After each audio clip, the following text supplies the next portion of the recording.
The medical bay on Kepler 44 to be smelled like burned metal and death.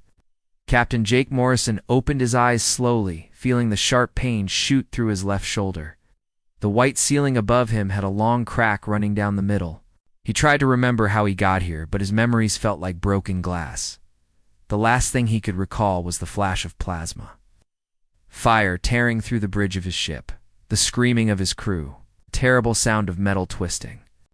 As the Vorthon destroyers ripped apart what was left of the human fleet, after 12 years of war, it was finally over. The humans had lost. Jake turned his head to look around the room. There were dozens of beds, most of them empty now. A few other humans lay sleeping, bandages covering their wounds. At the far end of the room, a tall alien with gray skin and 4 arms was checking medical charts. This was a neutral world, so the doctors treated everyone the same. Human or alien, it did not matter here. "You are awake," said a soft voice. Jake looked to his right and saw a young human woman sitting in a chair beside his bed. She had short brown hair and tired eyes. Her clothes were dirty and torn.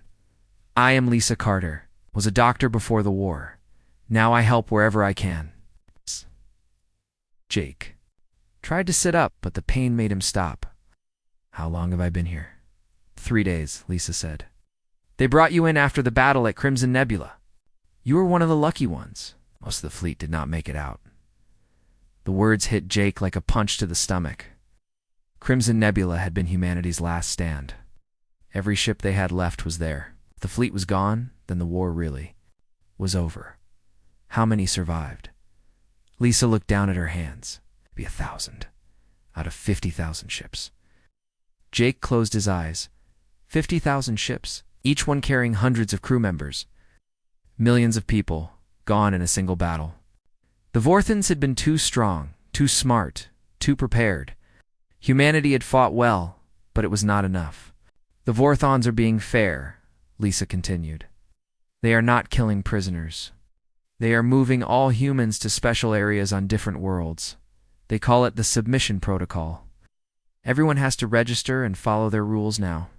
Jake opened his eyes again. The Vorthons were reptile-like aliens, covered in green and brown scales. They stood 8 feet tall and were incredibly strong. But more than that, they were brilliant military planners. Every battle they fought was like watching a master chess player at work. Humans had tried everything, but the Vorthons always seemed to be one step ahead. "What about Earth?" Jake asked, though he was afraid to hear the answer. "Still there. The Vorthons did not destroy any human worlds. They just took control of them." War Marshal Kethfer announced that humans who follow the rules will be allowed to live normal lives. Just under Vorthon leadership, Jake had heard of Kethfer. The Vorthon leader was legendary for his tactical skills. It was said he had never lost a battle in his entire career. Now Jake knew why. A soft beeping sound came from Lisa's pocket. She pulled out a small device and looked at it. Her face went pale. "I have to go," she said quickly. "There is something happening in my lab. Something impossible." "What kind of lab?" Jake asked. Lisa stood up, looking nervous. "The movement of stars and planets. But what I am seeing now does not make sense. There is something coming toward us from outside our galaxy. Something big." Before Jake could ask more questions, Lisa was gone. He lay back in his bed, staring at the cracked ceiling. Outside his window, he could see Vorthon ships landing at the spaceport. Green and brown soldiers marched in perfect lines, carrying their weapons with practiced ease. The war was over, and they had won. But something felt wrong. Jake had been fighting the Vorthons for 12 years. He knew how they thought, how they planned. The Vorthons always had a reason for everything they did. So why were they being so gentle with the humans? Why not just wipe them out completely? Night Jake could not sleep. The pain in his shoulder was getting better, but his mind was racing. He kept thinking about what Lisa had said. Something was coming from outside the galaxy. What could be out there that would make a space scientist look so scared? Around midnight, his communication device buzzed softly. Jake picked it up and saw a message from someone he did not recognize. The text was simple. "The Wanderer returns. Be ready." Jake stared at the message. Who was the Wanderer, and ready for what? He tried to send a message back, but the connection was already gone. Whoever had sent it was using military-grade encryption that he had not seen since before the war ended. Over the next day, more messages came, different people, but always the same words. The Wanderer returns. Jake started to realize these were coming from other human survivors scattered across the galaxy. People who had fought in the war and were now living under Vorthan rule. Lisa came back to visit him the next evening. She looked even more worried than before. The readings are getting stronger, she said quietly. Whatever is coming will be here in 2 days. The energy signature is definitely human, but it is like nothing I have ever seen before. Human? Jake sat up, ignoring the pain. How can you be sure? Every species has a different energy pattern. It is like a fingerprint. This one matches human technology, but it is amplified far beyond anything we ever built. It is like comparing a candle to the sun. Jake felt something he had not felt in months. Hope. Could it be a rescue mission? Maybe some humans escaped to deep space and built new ships? Lisa shook her head. This is just one ship, but it is massive. Bigger than anything the Vorthans have. And it is moving at speeds that should not be possible. That night, Jake received another message. This one was different. Instead of text, it was a voice recording. The voice was human, male, and spoke with quiet confidence. Captain Morrison. The war you fought was not the war you needed to win. Stand by for extraction in 48 hours. Coordinates will follow. Jake played the message 3 times, but he still could not believe what he was hearing. Someone knew his name. Someone knew where he was, and they were coming to get him. All across the galaxy, similar messages were reaching other human survivors. The Wanderer was coming home, and everything was about to change. The alarms started screaming at exactly noon on New Terra. Admiral Zekthal was in his command center, reviewing reports from the human relocation camps, when his sensors officer began shouting in the Vorthan language. Something had just dropped. Out of hyperspace, above the planet, Zekthal looked at the main screen and felt his blood turn cold. The ship that appeared was enormous. It was easily 3 times larger than his biggest war vessel. But more than its size, what shocked him was its design. This was clearly a human ship. But unlike any human ship he had ever seen, the hull was smooth and dark, almost black, with strange blue lights running along its edges. The front section looked familiar, like the old human exploration ships from centuries ago, but the rest had been changed, upgraded with technology that seemed far beyond what humans should have been able to build. Get me a full scan, Zekthal ordered. His crew worked quickly, but their instruments were giving impossible readings. The ship's power output was off the charts. Its weapon systems were completely unknown. And somehow, it was generating its own gravity field. On the side of the massive ship, faded letters could still be seen. U.S. Meridian. Keththal checked his historical database. The Meridian had been a deep space exploration vessel that vanished. Over 300 years ago, it had been presumed lost in the void beyond the galaxy. Sir, his communications officer said, we are receiving a transmission from the unknown vessel. Put it on screen. The face that appeared was human, but there was something different about him.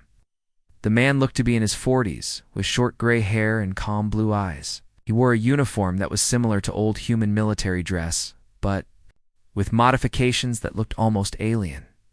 I am Commander Ryan Blake of the UES Meridian, the man said. His voice was steady and confident. I am requesting permission to approach New Terra. Zekthal stepped forward. I am Admiral Zekthal of the Vorthon Imperial Fleet. You are in violation of our territorial space. Identify yourself and explain how you obtained this vessel. Ryan smiled slightly. I am the same Ryan Blake who commanded this ship when it left human space in 2387. As for how I obtained it, that is a longer story than we have time for right now. Impossible, Zekthal said. That would make you over 300 years old. Actually, 347. But who is counting? Ryan's expression became more serious. Admiral, I need you to listen carefully. The war between our peoples is over, and you won. But there is a much larger threat approaching. I am here to help." Zekthal was not convinced. This had to be some kind of human trick. He activated his fleet communications. "All ships, surround the unknown vessel. Prepare to fire on my command."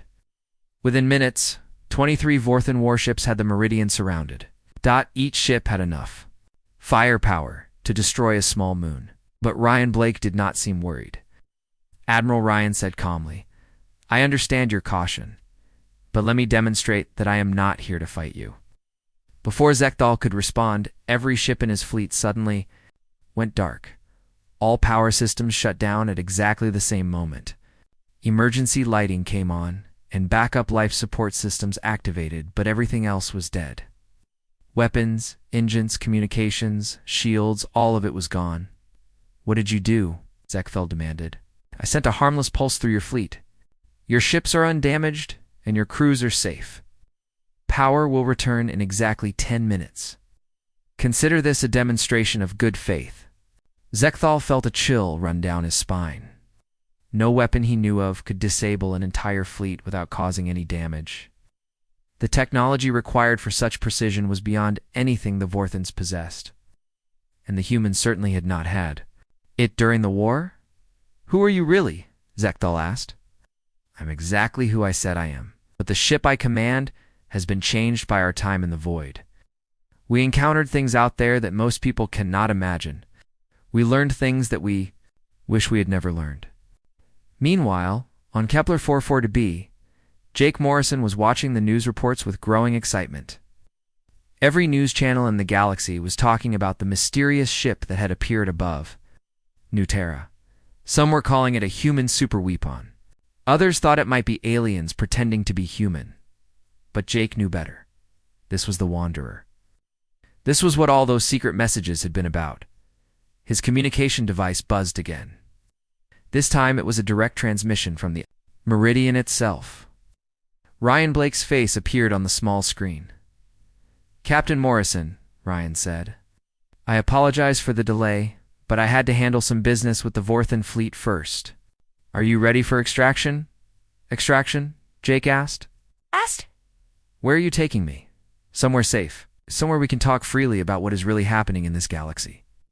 You and every other human survivor are going to learn some very unpleasant truths about the war you just fought." Jake looked around the medical bay. A few other human patients were staring at their own communication devices, apparently receiving similar messages. "What about the Vorthans? They will never let you take us." Ryan's expression grew dark. "The Vorthans are not your real enemy."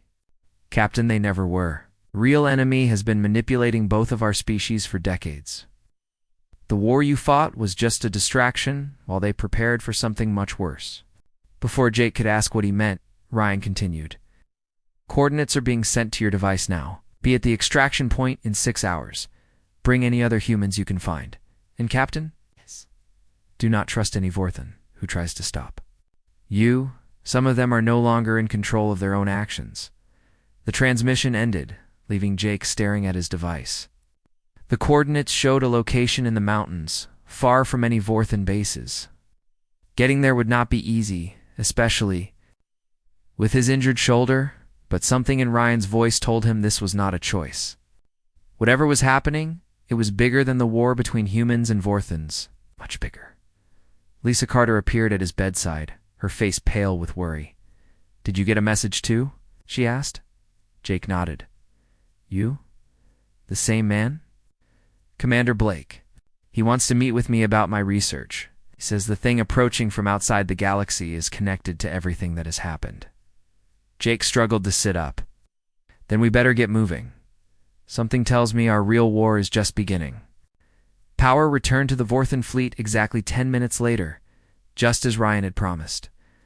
But Admiral Zekthal no longer felt in control of the situation. The human ship continued to orbit Nutera, and there was nothing he could do to stop it. The war was over, but everything was about to change. The inside of the Meridian was nothing like what Jake expected. The corridors were wide and filled with soft blue light. The walls seemed to shimmer slightly, as if they were made of liquid metal that had been frozen in place. But what shocked Him most were the crew members he passed. Some were human, but others were completely alien. Jake saw a tall being with silver skin and no visible eyes walking beside a human engineer. Another creature that looked like it was made of living crystal worked at a control panel next to a woman with short red hair. "This way, Captain," said the human woman who had met them at the transport bay. Her name was Sarah Walsh, and she wore the same modified uniform as Commander Blake. The others are waiting in the main briefing room. Jake limped along beside Lisa Carter and 12 other human survivors who had been picked up from different worlds. All of them looked confused and worried. They had been told they were being rescued, but this did not feel like any rescue they had imagined. The briefing room was enormous. With a curved ceiling that showed a view of space outside, hundreds of humans were already seated in rows of chairs. Jake recognized some faces from the war: captains, engineers, scientists, and soldiers who had supposedly died in various battles. "Commander." Ryan Blake stood at the front of the room beside a holographic display. When everyone was seated, he began to speak. "I know you all have questions," Ryan said. "And I know this situation is difficult to understand. But what I am about to tell you will be harder to accept than anything you have experienced so far." Holographic display activated, showing an image of the galaxy. Bright dots marked human and Vorthan territories. "The war you fought was not real," Ryan continued. "I mean, the battles were real, the deaths were real, the pain and loss were real, but the reasons for the war were manufactured. And Vorthans were manipulated into fighting each other." An angry voice called out from the crowd. "That is impossible. The Vorthons attacked our colonies first." Ryan nodded sadly. "Yes, they did. But do you know why? Because their leaders were told that humans were planning a massive first strike. They were shown fake intelligence reports that made them believe they had to attack or be destroyed." The holographic display changed, showing images of strange, dark machines floating in space. The real enemy calls itself the Devourers. They are an ancient machine intelligence from the void between galaxies. For millions of years, they have been moving from galaxy to galaxy, consuming everything they find. Jake felt his stomach turn cold. "Consuming how?" "They do not just destroy planets or kill people," Ryan explained. "They absorb everything: matter, energy, and most importantly, consciousness itself. Every living being they encounter becomes part of their collective intelligence." The display showed more images. Entire star systems reduced to empty space. Planets stripped down to their bare rock. Ships that looked like they had been torn apart by invisible hands. "The Devourers follow the same pattern in every galaxy they invade," Ryan continued. "First, they send out small scout ships to study the most aggressive species. Then they manipulate those species into wars that weaken the entire galaxy. While everyone is fighting each other, the Devourers prepare their main fleet." Sarah Walsh stepped forward. "I was not originally human," she said quietly. "I came from the Andromeda Galaxy. My people called themselves the Collective. We were peaceful, advanced, and completely unprepared when the Devourers arrived. Our entire civilization was consumed in less than 6 months." Jake stared at her. "How are you here, then?" "The Meridian found the wreckage of our last ship floating in the void.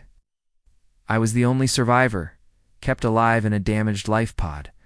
Commander Blake and his crew saved me, just as they saved others from different galaxies." Ryan activated another hologram. This one showed the crew of the Meridian, but from 300 years ago. Jake could see that Ryan looked exactly the same as he did now. "When the Meridian was pulled into the void, we thought we were going to die," Ryan said. "Instead, we found something incredible. The remains of 17 different galactic civilizations, all destroyed by the Devourers. But some survivors remained, hidden in the wreckage. We spent centuries learning from these survivors. They taught us about Devourer, technology, tactics, and weaknesses. In return, we shared human ingenuity and determination. Together, we built new ships and weapons designed specifically to fight the Devourers." Lisa Carter raised her hand. "But why did it take so long for you to come back?" Ryan's expression grew dark. "Because we discovered something terrible. The Devourers were not just studying humans and Vorthons, They'd been infiltrating both species for decades. Some of your leaders and some Vorthan leaders are no longer in control of their own minds. The room erupted in shocked voices. Jake felt his blood run cold. You mean they are being controlled? Not exactly controlled, Sarah explained. The Devourers use tiny parasites that attach to the brain. The host remains conscious and believes. They are making their own decisions, but the parasite influences their thoughts, making them act in ways that benefit the Devourers. Ryan activated another display, this one showing brain scans. We have detected these parasites in approximately 30% of high-ranking officials in both human and Vorthon governments, including War Marshal Kethver himself. Jake stood up, ignoring the pain in his shoulder. Are you saying the entire war was planned by these machines? Every major battle, every strategic decision, every peace negotiation that failed? It was orchestrated to weaken both species, while the Devourers prepared their main invasion force. The holographic display changed one final time, showing long-range sensor readings. Thousands upon thousands of dark shapes were moving through the void toward their galaxy. The main Devourer fleet will arrive in less than 6 months, Ryan said. They have over 2 million ships, each one capable of destroying entire planets. Worse, their ships are crewed by digital copies of every species they have ever consumed. They will know our tactics, our weaknesses, our psychology. The room fell silent. Jake looked around at the faces of his fellow survivors. Everyone looked terrified. So what do we do? Asked an older woman, Jake recognized as Captain Maria Santos. Ryan smiled grimly. We do what humans have always done. When faced with impossible odds, we find a way to win. But first, we need to convince the Vorthans that their real enemy is not us. That will be impossible, Jake said. They just won the war. Why would they believe us? 'Cause Sarah said, we are going to prove it to them. We are going to show them exactly what happens when Devourer parasites are removed from their leaders. Ryan looked out at the assembled humans. The war you fought was designed to make you weak. Instead, it made you strong.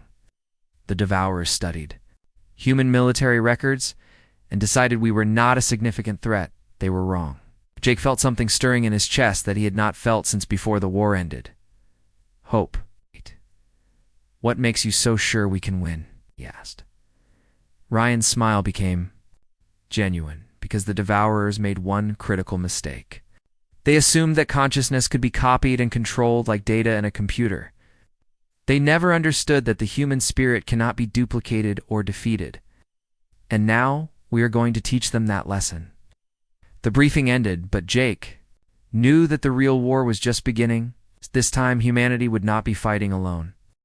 The meeting chamber of the Galactic Council had never seen anything like this before. War Marshal Kethver sat at one end of the massive oval table, his green scales reflecting the harsh lights overhead. At the other end sat Jake Morrison, still, wearing bandages from his recent injuries. Between them, representatives from 12 different alien species watched nervously. This is madness, Kethver said, his voice deep and angry. You expect me to believe that my entire military command has been infected by invisible parasites? That the greatest victory in Vorthon history was orchestrated by machines from outside our galaxy? Jake looked across the table at his former enemy. Even now, after everything Ryan had shown them, it was hard to believe they were supposed to be allies. I know how it sounds, but we have proof. Commander Blake stepped forward, carrying a small device that hummed with energy. War Marshal, with your permission, I would like to scan the neural patterns of your senior officers. The process is completely harmless. Absolutely not, Admiral Zekthal said, from beside Kethver. We will not submit to human experiments. Then scan me first, Jake said, standing up. If there is any danger, let me take it. Ryan pointed the device at Jake and activated it. A soft blue light surrounded Jake's head for several seconds, then faded. The device beeped once and showed a green display. Ryan announced, "No parasitic interference detected." He moved to scan several other humans in the room. All showed clean readings. Then he approached the Vorthon delegation. "I volunteer," said a younger Vorthon officer named Sub-Commander Yalka. "If this proves the humans are lying, then we will know for certain." Ryan scanned Yelka. The device showed green again. But when he moved to Admiral Zekthal, the device began screaming. With alarms, the display showed angry red warnings. Parasitic interference detected, Ryan said grimly. Multiple neural pathways compromised. Host consciousness approximately 70% suppressed. Zekthal jumped to his feet, his hand moving to his weapon. This is a trick, human deception. Even as he spoke, his movements seemed strange and jerky. His eyes had a distant look, as if he was seeing something that was not there. Admiral Kethfer said carefully, "When did you last remember making a decision that felt completely your own?" Gethful paused, his hand still on his weapon. For a moment, confusion crossed his features. The attack on Crimson Nebula. The plan came to me in a dream, but it felt so clear, so right. That was not a dream, Sarah Walsh said softly. That was the parasite feeding you information. Ryan pulled out a different device, this one looking more like a medical scanner. Admiral, we can remove the parasite. But I must warn you, the process is extremely painful. You will remember everything the parasite made you do while also recovering. Your suppressed memories. Kethfer looked at his longtime friend and second-in-command. Zekthal had served with him for over 20 years. They had fought side by side in dozens of battles. But now, looking closely, Kethfer could see that something was wrong with his friend's eyes. Do it, Kethfer ordered. The extraction process took 15 minutes. Zekthal screamed for most of it, his body convulsing as the parasite fought to maintain its hold. When it was finally over, a small, worm-like creature lay dead on the floor. It dissolved into gray dust within seconds. Zekthal collapsed into his chair, breathing heavily. When he finally looked up, his eyes were clear for the first time in months. By the ancestors, he whispered. I remember now. The orders I gave that made no sense. The strategies that should have been impossible to plan. I thought I was being brilliant, but something else was thinking through my mind. Kethfer felt a chill run through his entire body. Scan the rest of our delegation. Of the 8 Vorthon officers present, 5 showed signs of parasitic infection. The extraction process was repeated, each time revealing the same horror. Experienced military leaders discovering that their greatest tactical insights had come from an alien intelligence that was preparing to destroy everything they cared about. Lisa Carter worked alongside a Vorthan scientist named Veltar to analyze the dead parasites. What they found was even more disturbing than they had expected. These are not just control devices, Lisa explained to the assembled leaders. They are data collectors. Every thought, every memory, every emotional response is being recorded and transmitted back to the Devourer fleet. Veltar, whose scales had turned pale with fear, added his own findings. Oh, the parasites have been mapping our entire species. Psychology, biology, tactical thinking, cultural weaknesses. The Devourers will know us better than we know ourselves. Jake studied the reports with growing dread. How many people are infected? Conservative estimate based on behavioral analysis, Ryan said. Approximately 30% of all leadership positions in both human and Vorthan governments. Possibly more. The room fell silent. Everyone was thinking the same thing. Oh. If 30% of their leaders had been compromised, how could they trust anyone? How could they plan any defense? When the enemy already knew everything, Kethfer stood slowly, his massive frame casting a shadow across the table. I have spent my entire career believing that Vorthans were the greatest military force in the galaxy. But if these Devourers have been manipulating us so easily, then we are not as strong as we thought. Strength is not the issue, Jake said. The Devourers chose our species precisely because we are strong. They wanted us to weaken each other while they prepared their invasion. Then what do you propose? Asked the representative from the Centauri Federation. A blue-skinned alien with large black eyes, Ryan activated a holographic display showing the approaching Devourer fleet. We have advantages that the Devourers do not expect. First, we know they are coming. Second, we have technology they have never encountered. And third, we have something they cannot understand or replicate. Which is, Kethfer asked. The ability to truly cooperate. Every species they have conquered was manipulated into fighting each other. But we have the chance to do something unprecedented. We can unite every intelligent species in the galaxy into a single fighting force. Jake looked around the room at the representatives of different worlds and cultures. A few hours ago, many of them had been enemies. Now they were being asked to trust each other with the survival of everything they held dear. The Galactic Council has never attempted anything like this, said the representative from the Silicon Worlds, whose crystalline body chimed softly as she spoke. The logistics alone would be impossible. It's not impossible, Sarah Walsh said. Difficult, yes. But the Meridian has technology that can help coordinate fleet movements across the entire galaxy. We can create a unified command structure that links every ship, every weapon, every soldier. Kethver turned to Jake. You are asking me to trust the same species we were fighting 3 days ago. You are asking me to follow human leadership in a war against an enemy we cannot fully comprehend. Jake met the War Marshal's gaze steadily. I am asking you to help us save everything that exists. The Devourers do not care about our old conflicts. To them, we are all just resources to be consumed. The vote was not even close. Every species represented in the Galactic Council agreed to the alliance. The formal documents were signed within an hour. Jake Morrison was appointed Supreme Commander of the Allied Defense Force. Kethver accepted the position of Deputy Commander. Every ship, every weapon, every soldier from 12 different species would be under their joint command. As the meeting ended, Kethver approached Jake privately. I want you to know, human, this alliance is not built on trust. It is built on necessity. Jake nodded. I understand. But maybe if we survive this, trust will come later. Kethver's expression softened slightly. But first, we must find a way to defeat an enemy that has conquered 17 galaxies and knows everything about how we think and fight. Jake looked out the window at the stars, where out there 2 million enemy ships were approaching. The real war was about to begin, and we better learn how to think and fight in ways they have never seen before, Jake said. The alliance was formed, and they had to figure out how to win. The Veil Nebula had never seen so many ships in one place. Jake Morrison stood on the bridge of the Meridian, watching as the largest fleet in galactic history took its positions. Human vessels flew alongside Vorthon destroyers. Ships from the Crystal Worlds moved in formation with the organic vessels of the Plant Federation. 12 different species, working together for the first time in history. Final count, Supreme Commander, reported Sarah Walsh from her position at the communication station. 57,000 ships total. Every functional vessel from every member world? Jake nodded, trying not to think about how badly they were outnumbered.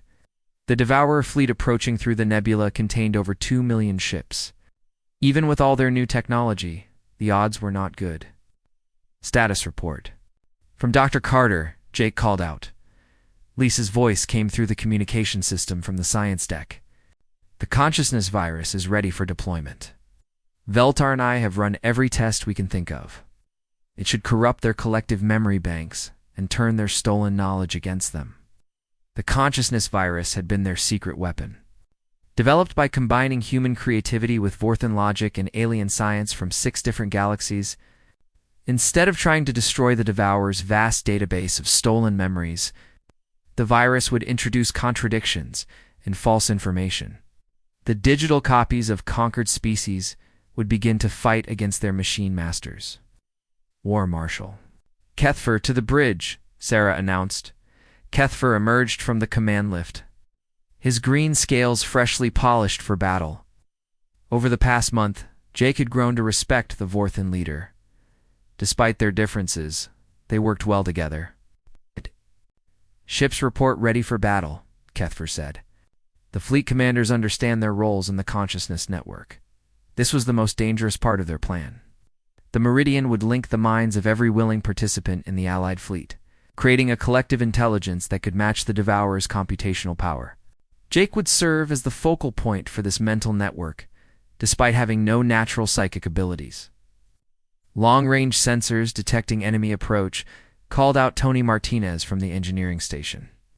They will be in weapons range in 30 minutes. Jake took a deep breath.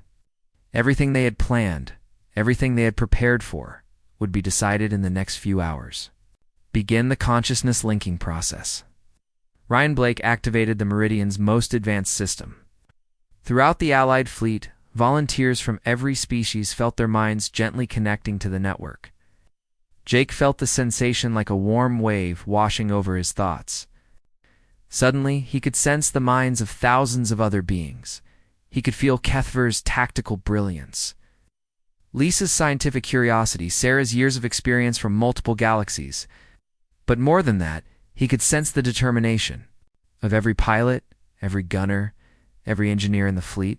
Were all different species, but they shared the same desire to protect their homes.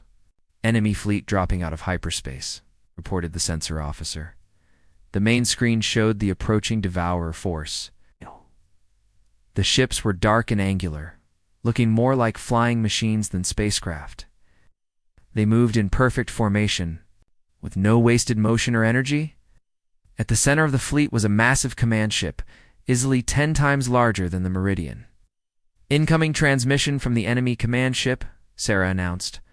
The face that appeared on the screen was human, but wrong somehow. The features were perfect, the expression calm, but the eyes were completely empty. This was one of the digital copies that the Devourers had created from their stolen memories. "I am Admiral Patricia Kane of the Earth Defense Fleet," the copy said in a voice that sounded exactly like the real officer who had died years ago. "I know every one of you. I know your tactics, your weaknesses, your fears. Surrender now, and your deaths will be quick." Jake felt anger surge through the consciousness network. The Devourers were using the voices and faces of their dead friends and family members. But he also felt something else through the network, a fierce determination that surprised him. "This is Supreme Commander Jake Morrison," he replied. "I remember Admiral Kane. She died fighting to protect innocent people. She would never serve an enemy that consumes entire civilizations." The digital copy smiled coldly. "The original Patricia Kane served her purpose. Now her knowledge serves us. Yours will, when we are finished here." The transmission ended, and the battle began. The Devourer ships attacked with ruthless efficiency. Their weapons were unlike anything the Allied fleet had ever faced. Energy beams that could slice through entire ships. Gravity weapons that crushed vessels like paper. Swarms of smaller craft that moved like living creatures. But the consciousness network made the Allied fleet fight like a single organism. Jake found himself directing thousands of ships simultaneously. Using Kethver's strategic knowledge combined with tactical insights from species across the galaxy, when human ships were in trouble, Vorthon vessels would appear to help them. When alien craft were damaged, human engineers would guide them to safety.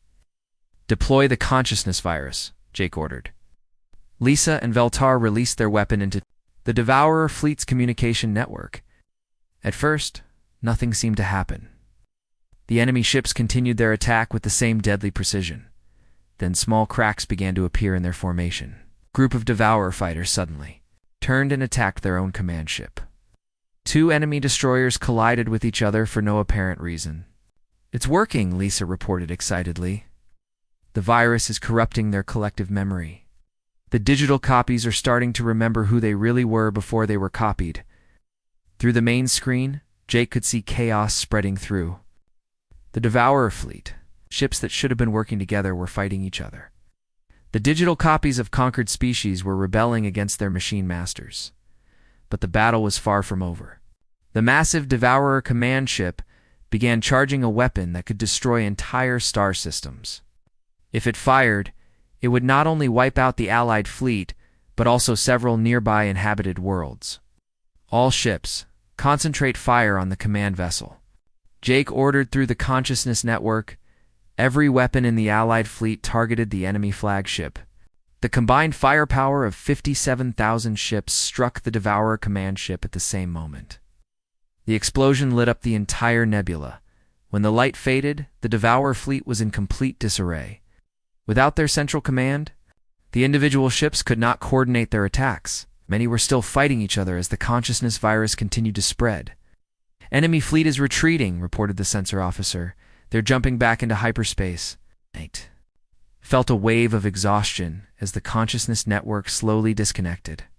Around him, the bridge crew was cheering, but he could barely stand. Linking so many minds had taken more out of him than he had expected. "Is it over?" he asked Ryan. "This battle is over," Ryan replied. "But there are more Devourer fleets out there. They'll be back eventually. But now we know we can beat them. We know how to work together." Kethfer approached Jake, his expression serious but respectful. "Supreme Commander, I owe you an apology. I believe that Vorthans were the greatest warriors in the galaxy. Today, I learned that the greatest warriors are the ones who can unite former enemies into a single force." Jake smiled tiredly. "We all learned something today. The Devourers thought consciousness could be copied and controlled. They were wrong. It's the human spirit, the Vorthan honor, the determination of every species in our alliance. None of that can be duplicated or defeated." As the Allied fleet began the long journey home, Jake stood looking out at the stars. The galaxy was safe, for now. But more importantly, something new had been born in the fires of battle. 12 different species had learned to fight as one. They had proven that cooperation was stronger than any weapon. The war that was supposed to end with humanity's defeat had instead become the beginning of something unprecedented, a truly unified galactic civilization.